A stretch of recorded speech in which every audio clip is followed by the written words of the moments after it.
पंजाब के एक छोटे से गांव में जहां मिट्टी के घर आसमान को छूते थे और भैंसें इंसानों से बेहतर श्रोता थीं, वहां एक लड़की रहती थी जिसका नाम शमा था। वो अपनी हंसी के लिए मशहूर थी।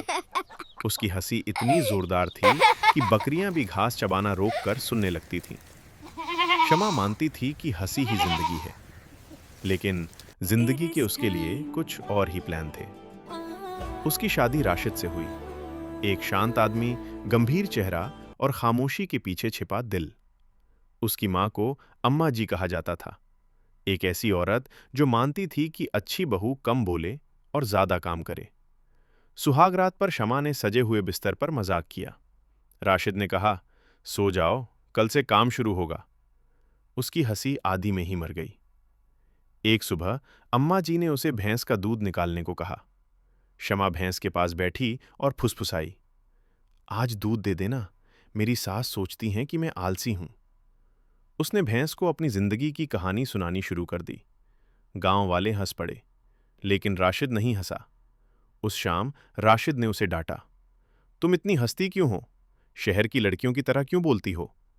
अम्मा जी बोली, अच्छी बहू खामोश होती है, रेडियो नहीं। शमा ने धीरे से कहा, मैं इसलिए हंसती हूं क्योंकि मैं खुश हूं। अम्मा जी ने जवाब दिया, खुशी बहू के लिए नहीं होती, फर्ज होता है। उस रात शमा चुपचाप रोई, ताकि कोई उसे नाटकीय न कहे। चांदनी, मेरी हंसी यहां गुनाह क्यों है? उसे अपने मायके, दोस्तों और नीम का पेड़ याद आया। लोगों से भरे घर में वो बिल्कुल अकेली महसूस कर रही थी। उसने फुसफुसाया, भैंस भी मेरी बात सुनती है, इंसान नहीं। अगले दिन शमा ने परफेक्ट बहू बनने का फैसला किया। उसने हंसना बंद कर दिया, मजाक बंद कर दिया, जानवरों से बात करना बंद कर दिया। वो मशीन की तरह काम करने लगी। घर बहुत शांत हो गया, बहुत ज्यादा शांत। यहां तक कि अम्मा जी को भी अजीब लगा। उन्होंने राशिद से कहा, वो शोर मचाती थी, लेकिन घर जिंदा लगता था।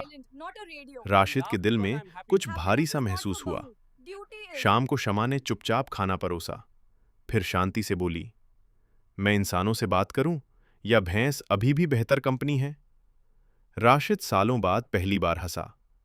अम्मा जी अपनी मुस्कान छिपाने लगीं। राशिद बोला, बात करो, बस भैंस को मेरे राज मत बताना। घर एक साथ हंस पड़ा। शमा ने सीखा कि हंसी के लिए हिम्मत चाहिए। राशिद ने सीखा कि खामोशी घर तोड़ सकती है। अम्मा जी ने सीखा कि खुश बहू से घर खुश रहता है।